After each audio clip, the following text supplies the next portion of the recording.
시청자 여러분 안녕하십니까? 출발 성공 투자 박민영입니다. 네, 안녕하세요. 김영롱입니다.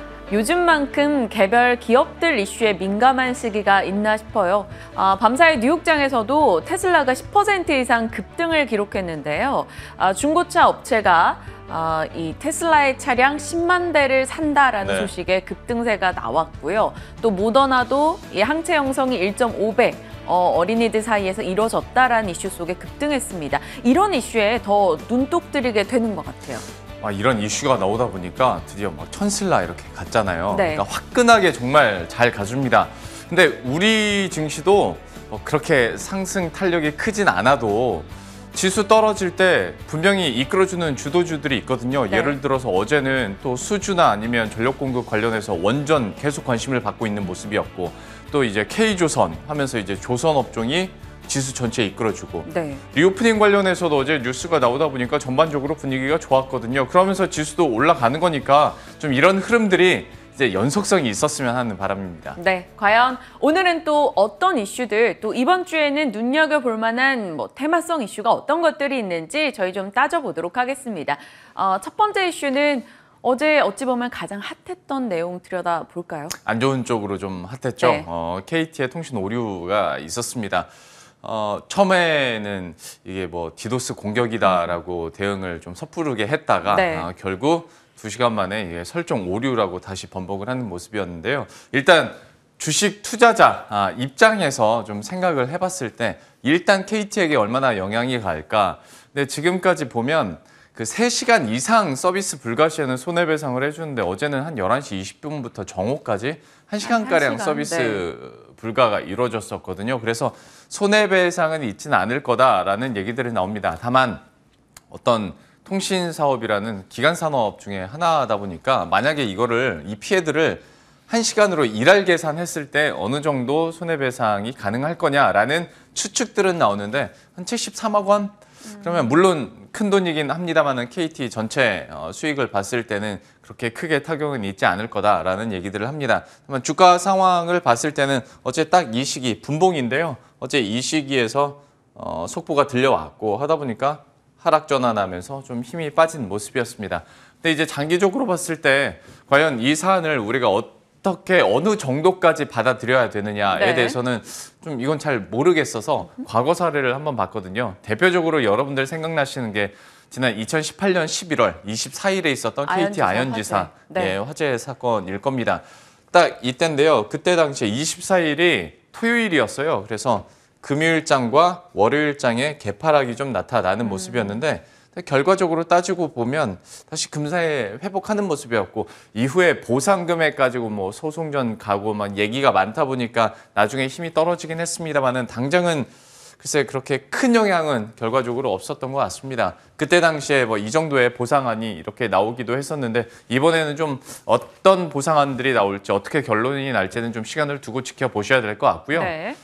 어제 이 사고 있기 전까지만 하더라도 사실 KT 봤을 때 긍정적인 모멘텀들이 참 많았었잖아요. 이 딱 3가지 얘기 참 많이 했었는데 5G 가입자 증가 같은 경우에는 통신 3사 모두 해당이 되는 모습이었고 특히 KT는 비통신 부분에서 금융사업 쪽으로 포커스를 많이 맞추다 보니까 여기에 대한 기대감들, 성장성들 부각이 됐었고 또 어떤 컨텐츠 사업과 관련해서도 스튜디오 진입을 중심으로 해서 좀 재편을 많이 하고 적극적으로 사업군을 확장하다 보니까 좀 긍정적인 얘기들이 많이 있었어요. 그리고 마지막으로 하나만 더 배당 수익률입니다. KT 같은 경우에 다음 장 보시면 통신 3사 중에서 배당 수익률이 가장 높다 보니까 올해 이걸로 참 많이 올랐잖아요. 네. 연말에도 역시 KT에 대한 기대감이 있었는데 잠깐 걸림돌이 어제 생겨버린 거죠. 사실 LG U+ 같은 경우는 실적 기대가 지금 3사 중에 제일 높고 SK텔레콤은 거래 정지니까 오늘부터 KT와 LG U+를 통신주 내에서 선택지를 놓고 많이들 고민하셨을 텐데 어제 이슈 듣고 조금 살짝 주춤하는 흐름이 나올 것 같긴 합니다. 하지만 증권가 대다수의 시각은 이번 이슈로 큰 타격은 없을 것이다라는 게 평론이긴 한데요. 통신 섹터에 대해서 고민하고 계신 분들을 위한 전략 잠시 후에 준비했고요. 다음 이슈는 짤막하게 이슈 체크 정도로 넘어가야 될 것 같아요. 워낙 우리 많이 다뤄봤었으니까요.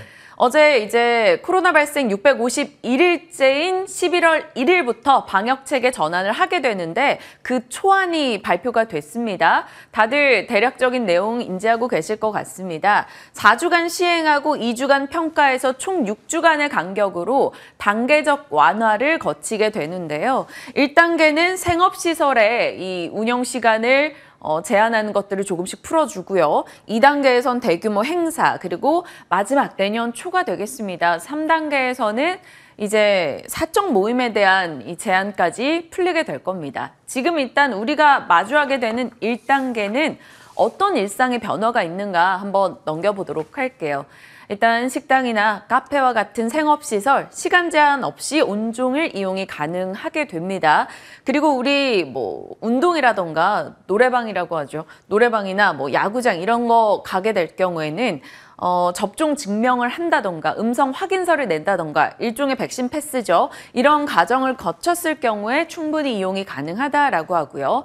사적 모임 같은 경우는 1단계에서는 백신 접종 유무와 관계없이 10명까지로 일단 제한된다라고 합니다. 그리고 유흥시설은 밤 12시까지. 이러한 하나 둘씩 생활의 변화들이 포착이 되게 되는데요. 어찌됐건 워낙 침체되고 있는 이 자영업자들의 생활, 경제를 좀 살려보고자라는 의도였으니까 네. 이 위드 코로나가 경기 진작 효과 어느 정도 있을까? 앞서 위드 코로나를 했던 국가들의 사례들을 파악을 해봤을 때 경기 효과는 부양 효과 좀 있다라는 쪽에 의견이 많이 모입니다. 한국은 서비스 종사자가 많고 자영업 의존도가 굉장히 높기 때문에 고강도 방역을 했을 때 경제적 피해가 갈수록 올라간다라는 거죠. 그런데 일상 복귀를 하게 되면 이연 수요와 경기 반등 기대가 된다라고 의견들이 나오고요. 대한상의에서는 올해 성장률 전망 충분히 올려잡을 수 있다라고 의견을 내놓기도 했습니다. 이러한 분위기 속에 리오프닝 관련한 종목들이 어제 강세 움직임 보였죠. 정말 많은 종목들의 반응이 있었습니다. 여행주, 항공주, 면세점, 백화점, 카지노, 화장품주까지 상승세 보였는데 특히나 좀 화장품 쪽은 반가웠어요. 승일이란 종목은 상한가, 한국화장품 9.5, 리츠암블, 토니모리, 클리오, 에이블 CNC, AG생활건강, 아모레퍼시픽 등등의 종목들이 모두 반응을 보였습니다. 사실 오늘 오시는 유창희 대표님이 그동안 리오프닝주 굉장히 많이 강조를 해주셨었잖아요. 그렇기 때문에 다시 한번 전략을 유 대표님과 짚기보다는 일단 이러한 종목들이 반응을 보였다. 이 시간 통해서 짚어본 내용이 이익을 냈다. 이 정도로 정리하면 될 것 같아요. 화장품 쪽으로는 색조 쪽으로 강세를 기록했다라는 특징 외에는 이거는 진짜 다 다뤄드렸었거든요. 귀에서 피날 정도로 저희가 얘기를 많이 해드렸기 때문에 더 이상의 전략을 더 나타내기보다는 네. 기존에 탑픽으로 꼽아드렸던 그 종목들에 대해서 계속 가는지 한번 확인해 보시면 좋을 것 같고요. 이번에 세 번째 이슈, 저희가 어제도 프로그램 오프닝에서 메타버스 관련한 얘기, 이번 주 메타버스 관련해서 좀 잘 보자라는 코멘트를 드렸었는데 워낙 이제 관련 일정들도 많이 있고 그리고 실제로 좀 반응을 하고 있어서 네. 한번 이슈로 따로 떼어서 보도록 하겠습니다. 일단 최근에 있었던 이슈들 시간순으로 봤을 때 지난 13일이었죠. 메타버스 ETF 4종이 한꺼번에 출시가 됐습니다. 이 정도 종류가 있다라고 보시면 될 것 같고 이것 때문에 관련해서 이제 패시브 자금에 대한 기대감들도 당연히 있을 수 있겠죠. 하다 보니 이제 메타버스 개별 종목들에 대한 관심도 커질 수밖에 없고요. 그리고 다음 이벤트도 확인을 해보도록 하겠습니다. 다음 장 넘겨주시죠. 저희가 오프닝에서 말씀드렸던 네이버와 소프트뱅크의 합작, 그러니까 소프트뱅크 비전펀드2에서 2천억 원을 투자받기로 했다라는 소식이 나왔죠. 제페토에 대해서도 저희가 여러 번 언급을 해드렸고 그러면 네이버를 계속 봐야 되나라는 고민도 좀 있으실 것 같은데 이 얘기는 잠시 후에 하도록 하겠습니다. 네. 또 다른 이벤트도 있습니다. 이번에는 정부 주도의 메타버스 관련한 이벤트인데요. 일단 26일과 28일에 메타버스 얼라이언스 오픈 컨퍼런스가 있습니다. 24개 프로젝트 그룹 결성 결과하고 향후 이걸 어떻게 할지 운영 방안에 대해서 발표를 하고요. 그리고 그 다음 날인 27일부터 28일까지는 얼라이언스 포럼을 하게 되는데 여기서 이제 참여 기업들의 기술력도 함께 공개가 되고 신기술 동향에 대해서도 공유하는 시간을 갖습니다. 정말 메타버스 일정이 너무나 많다라고 느끼는 게요. 네. 이 카카오 엔터에서는 메타버스 상에 가상 아이돌 그룹을 육성한다라는 소식이 나왔어요. 4인조 걸그룹이라고 했고, 그리고 이번 주에 원래 서울 디자인 위크가 열리는 달인데 네. 보통 DDP에서 했었잖아요. 그렇죠. 그걸 메타버스 가상 공간으로 만들어서 거기서 연다라고 하고 XR, AR, 엑스포도 이번 주 금요일 예정입니다. 결국 그러면 또 메타버스 관련주 되니까 와, 일정 정말 많구나라는 생각이 들어요. 그리고 모든 행사를 지금 메타버스 안에서 하려고 하니까 어마어마하게 역동적인 분야라고 할 수가 있겠는데 다음 장을 보시면 근데 약간 우리들의 좀 고민이 커집니다. 일단 그 메타버스 얼라이언스 같은 경우에 처음 저희가 이때 첫 브리핑을 제가 해드린 기억이 있는데 이때 네. 당시에 25개사 대기업들 위주였거든요. 그러다가 시간이 지나서 8월이 됐을 때 얼라이언스 참여업체가 200개사를 넘어갔고 10월에 이번 행사에서 548개사가 참여를 하게 됩니다. 뭐 진짜 대표적으로 몇 개만 쫙 이렇게 나열을 해봤는데 보시면 시가총액 상위 종목이 있죠. 예전에 제조업이라고 할 수 있는 제품 있죠. AI 있죠. 게임주 있죠. AR 있죠. VR 있죠. 뭐 그다음에 FX 쪽, VFX 쪽 있죠. 네. 제작사 있죠. 야, 이렇게 치면 메타버스 관련주가 다야라고 생각하실 수도 있어서 이제는 메타버스 관련주 중에서 누굴 꼽아야 되나라는 고민들이 그래서 많을 것 같아요. 기승전 자연 스텝일 수는 언제까지는 없으니까 한번 종목에 대한 고민 그래서 필요해 보여요. 그게 또 중요한 것 같아요. 순서라 그래야 되나요? 플랫폼 있고 그 안에 들어가는 컨텐츠 있고 기술 구현에 대한 업체들이 있을 거예요. 네. 요걸 또 순서를 짜서 한번 차례로 투자해보는 것도 괜찮다라는 생각도 들고 저는 요즘에 드는 게 NFT, 이 대체 불가능 토큰 굉장히 유행이잖아요. 네. 그거랑 메타버스가 모두 다 가장 먼저 적용되는 건 또 게임사란 말이에요. 그렇죠. 그러니까 그럼 게임주를 또 사야 되나라는 고민도. 그렇게 치면 엔터사 또 사야 되고 뭐 그런 거죠. 뭐 저희가 고민하는 것보단 유 대표님께 한번 질문을 던져보겠습니다. 유 대표님 또 곤란한 질문 받을 준비 단단히 하고 계신 것 같아요. 지금부터 전략 저희와 함께 이어가시죠.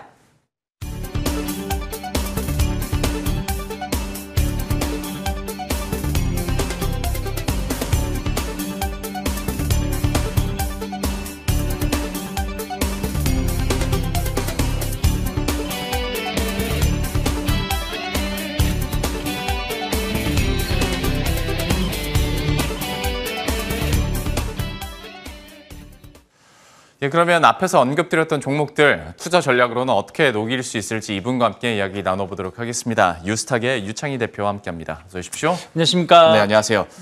일상생활에서는 꽤 큰 이슈이자 타격이었습니다. KT에 대해서. 네. 그런데 이제 주식 투자 참가자 입장에서는 어제 산안의 영향력을 어느 정도로 보고 기존에는 KT에 대해서는 좋은 얘기밖에 없었으니까 네. 계속 이걸 유지하는 건지 투자 의견이 살짝 한 0.5 정도 하향 조정되는 건지 어떻게 판단하세요? 뭐 어제 영향은 이제 뭐 추가적인 뭐 악재는 아닐 거라 생각을 좀 하고 있습니다. 이미 주가 좀 반영이 되었고 뭐 이게 수습이 된 거 아니겠습니까? 그래서 그럼 큰 뭐 KT 입장에서의 어떤 뭐 주주 가치 훼손이라든지 기업의 문제가 있지는 않을 거라 저는 생각을 좀 하고 있는데 우리가 이제 어쨌든 어저께 그 한 1시간 남짓 블랙아웃 이 통신사, 그러니까 KT에 한해서의 블랙아웃 현상이 발생하다 보니까 여러 불편함을 한번 네. 좀 확인되었었고, 그 뭐라 그럴까요? 지난 그 2018년도인가요? 그렇습니다. 아현동, 11월에 예, 아현동 그 케이블 화재 사건이 네. 발생해가지고 이 서울 이 언저리 쪽에 문제가 발생했을 때 그때 이제 KT에서 보상을 해준 게 한 400억 정도 된다고 합니다. 물론 그때는 시간이 되게 장시간이었고 지금 대비해서 뭐 그런 부분들이 좀 있었던 것이 있는데 이번 건은 또 이제 어떻게 보면 전국적인 네. 그러니까 어느 지역에 한해서가 아니라 전국적인 문제가 좀 발생한 것이기 때문에 이래저래 KT 입장에서는 뭐 약간으로 따지면 보상해 줄 필요는 그러니까 보상까지는 안 간다. 뭐 3시간 이상이라고 하니까. 그렇죠, 네. 하지만 그런 것들이 또 소비자를 달랠 수 있는 건 아니다 보니까 이런 부분들의 보상 절차가 어떻게 나오는지 여부에 따라서의 약간 주가 흐름 자체가 약간 불확실성 해소로 다시 반등을 할지 아니면 그 금액이 너무 크게 된다라면 조금 실망감으로 한 조정이 나올 수 있겠습니다만 그렇다고 해서 뭐 추세를 크게 훼손하지 않는다 생각하고 있고요. 다만 이제 어저께 이제 그 KT의 내부적인 문제로 인해 가지고 그 통신, 뭐 보안, 뭐 그리고 트래픽 관련된 솔루션 이런 것을 제공하는 업체들이 일시적으로 급등을 보여줬다가 네, 좀 다시 가라앉는 모습을 보여줬습니다. 그래서 관련 종목을 투자를 하기에도 조금은 애매한 지금 상황이 아닌가 생각을 좀 하고 있어요. 처음에 저게 디도스 공격이라고 했을 때 반짝 올랐다가 뭐 아니라고 하니까요. 그래서 오히려 이제 트래픽 관리라든지 뭐 이런 부분들 쪽인데 이런 거에 대한 어떤 보안 그리고 또 이제 예전에 이제 아현동 화재가 발생을 했을 때 통신사별로 이런 긴급한 문제가 발생을 하면 망을 공유하자 뭐 이런 게 있었는데 그게 아직도 뭐 지지부진한 부분들이 좀 있어서 이와 관련해서 어떤 뭐 속도감 있는 움직임이 나올 수도 있는데 그렇다고 해서 뭐 관련 섹터가 얼마나 좀 수혜를 입을 수 있을지 여부는 봐야 된다 생각하고 있습니다. 그래서 KT 이슈는 좀 하루 정도로 보시고 KT만 보신다라면 저는 어쨌든 통신주는 뭐 KT보다는 그전에 SK텔레콤이나 U+를 조금 더 좋은 방향을 말씀드렸기 때문에 조금은 당분간은 KT 주가는 좀 무거울 수 있지 않을까 생각하고 있습니다. 근데 어쨌거나 SK텔레콤은 이제 거래 정지에 들어가고 그러면 남은 게 LG U+이기도 하고 만약에 이게 이 사안이 한 5월이나 6월쯤에 생겼다면 좀 기다려보고 추이 살펴보지 하겠는데 KT의 큰 모멘텀 중 하나가 배당인데 연말이 되고 좀 마음이 쫄려올 수도 있겠습니다. 일단은 며칠은 좀 지켜보고. 그렇죠. 근데 뭐 저는 뭐 그렇다고 해서 뭐 큰 문제는 없을 것 같다. 그러니까 오히려 뭐 지금 추가적인 조정이 나온다라면 뭐 저는 저로의 매수 타이밍도 될 수 있다 생각하고 있습니다. 알겠습니다. KT에 대해서 마지막에 또 명료한 투자 의견이 나왔으니까요. 여러분들도 참고하시길 바라겠습니다. KT사는 이 정도로 넘어가도록 하겠고 메타버스 얘기해 보도록 하죠. 예전에 수소 관련해서 질문을 드렸을 때 수소 관련주 너무 많다. 50개 중에서 한 개만 꼽아달라라고 무리한 부탁을 드렸었는데 이번에는 548개 중에서 몇 개 종목만 좀 꼽아주세요. 메타버스 관련주에 대한 투자 아이디어 어떻게 갖고 계십니까? 메타버스가 참 어려운 것 같아요. 뭐 요즘에 뭐 스치기만 해도 뭐 상한가다 뭐 이런 얘기가 나오니까요. 그래서 어찌되었든 조금 잠잠해지는 듯하다가 최근에는 뭐 우리나라 관련해서 관련된 ETF 상장 그리고 그 페이스북이 메타버스 관련해서 좀 집중 투자를 하겠다 뭐 이런 이슈가 지난주에 좀 나와주면서 관련된 종목군들이 다시 한번 강세를 띄었습니다. 또 그 와중에 또 어제 또 지난 금요일에 또 조정이 나오는 기업들도 있었고요. 그래서 올라오면은 한 상한가 뭐까지는 아니지만 뭐 10% 이상은 기본적이고 또 반대로 또 조정이 나왔을 때는 또 그 이상의 조정도 지금 나오고 있는 상당히 지금 과열 국면에 놓여 있다 생각을 좀 하고 있습니다. 그래서 일단은 제일 과열 국면이라고 우리가 얘기를 할 수 있는 게 전체 이슈가 아니라 개별 기업의 이슈인데 이것이 전체 그 메타버스 관련된 기업을 이끌 때는 이것을 이제 과열 국면이라고 그러거든요. 그래서 지금은 좀 그런 상황이라서 어디서 어떤 이슈가 터질지 잘 모르겠다라고 보시면 될 것 같아요. 그래서 뭐 관련된 이슈가 있는 종목은 당연히 상한가 언제까지 가고 이슈가 없는 종목, 관련된 없는 종목이라고 하더라도 그냥 메타버스라는 거에 묶이면서 좀 강세 흐름을 좀 보여주고 있는데 저는 일단은 뭐 관련 산업에 대한 어떤 수요는 계속 늘어나고 있고 성장성은 계속해서 확인될 수밖에 없다 생각을 하고 있지만 과연 실적의 괴리감을 얼마나 해소할 수 있을지 여부는 좀 봐야 된다는 생각을 좀 하고 있어요. 그래서 저는 솔직히 말씀드리면 지금 메타버스 관련된 섹터를 투자를 하는 거는 상당히 위험하다. 뭐 좀 리스크 관리가 좀 필요한 국면이 아닐까 생각을 좀 하고 있는데요.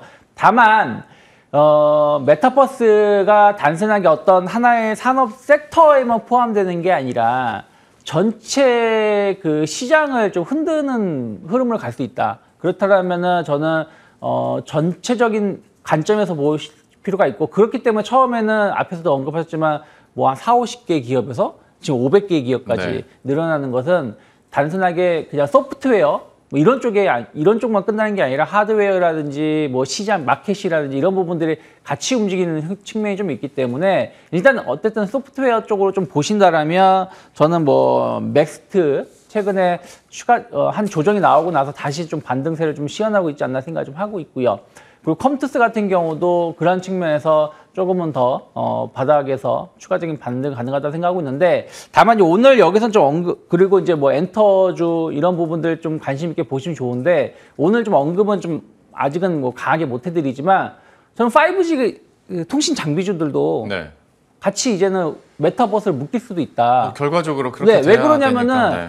어쨌든 메타버스가 됐든 자율주행이 됐든 뭐가 됐든 산업의 패러다임이 바뀌는 것인데 이것의 가장 기본적인 게 통신 네. 섹터 아니겠습니까? 뭐 2G, 3G에서 메타버스 한다라 말 못하잖아요. 네. 그러니까 그런 부분을 보신다면 최근에 5G가 조금씩 반등을 좀 시연하고 있는 부분들도 메타버스에 묶이는 건 아닌데 약간 연말 투자에 대한 어떤 기대감들 이런 것들하고 같이 보신다라면 또 메타버스에서 못 오른 섹터가 어딘가 하면서 움직일 수도 있다. 그래서 한번 관심 있게 보시면 좋지 않을까 생각하고 있습니다. 진짜 4차 산업혁명이네요. 업종들이 네. 다 묶여 있습니다. 그러니까요. 근데 이제 꼽아주신 종목들 보면 어쨌거나 기존 사업 플러스 알파로 메타버스를 공유하는 그런 기업들이 수혜를 받을 수 있다라면서 이제 좀 꼽아줬으니까요.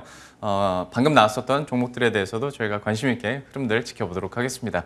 두 가지 종목군들 살펴봤고요. 바로 코너 속의 코너로 넘어가 보도록 하죠. 오늘의 창의 스픽은 조선입니다. 여기는 K조선이라고 이제 진짜 K 붙여도 될 정도로 수주가 네. 어마어마하게 나오고 있는데 네. 좀 어떻게 전략 짜고 계세요?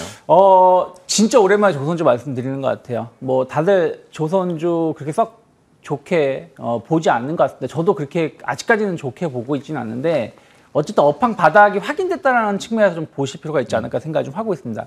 이미 연초에 업황은 바닥일 수 있다라는 관계자들, 그러니까 선대중공업 관계자의 말이 있었고 그것이 좀 확인된 측면이 좀 있었고요.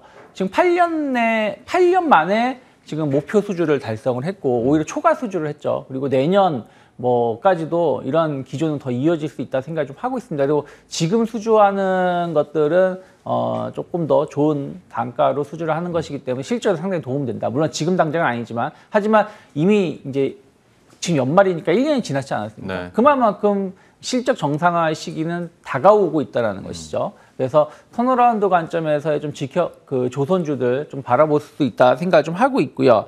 업황 바닥에 대한 기대감, 내년 턴어라운드에 대한 어떤 기대감들 계속 이어갈 필요가 있다 생각을 좀 하고 있고요. 또 하나는 최근에 그 시장이 바닥을 좀 다지면서 좀 반등을 모색을 하면서 좀 그동안 소외받았던 섹터들이 단기 주도주로 좀 등극하거나 혹은 앞으로 주도주가 될 수 있는 섹터들의 관심이 좀 보일 수가 있는 것인데 대표적인 게 이제 자동차 관련된 섹터는 먼저 움직였었고요. 그리고 이제 조선주들도 그런 흐름에서 좀 시장에선 주목할 수도 있지 않을까.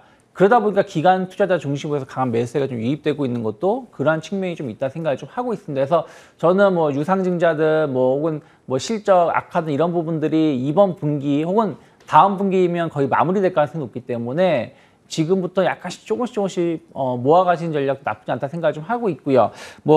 현대중공업이라든지 삼성중공업, 특히 현대중공업을 탑픽으로 좀 보시면서 삼성중공업도 유상증자 이런 이슈가 좀 마무리됐다는 측면에서 좀 바라보면 좋다 생각하고 있고요. 그리고 동성 화이텍 같은 약간 이제 그 부품 관련된 그런 기업들도 좀 보시면서 특히 이제 LNG 관련된 부품주들 좀 관심 있게 보시면 그래도 좀 좋은 결과 볼 수 있지 않을까 생각하고 있습니다. 탑픽 안 꼽아주셨으면 뭐라 할 뻔했습니다. 아까 500개 중에서 3개 꼽아주셨는데 네.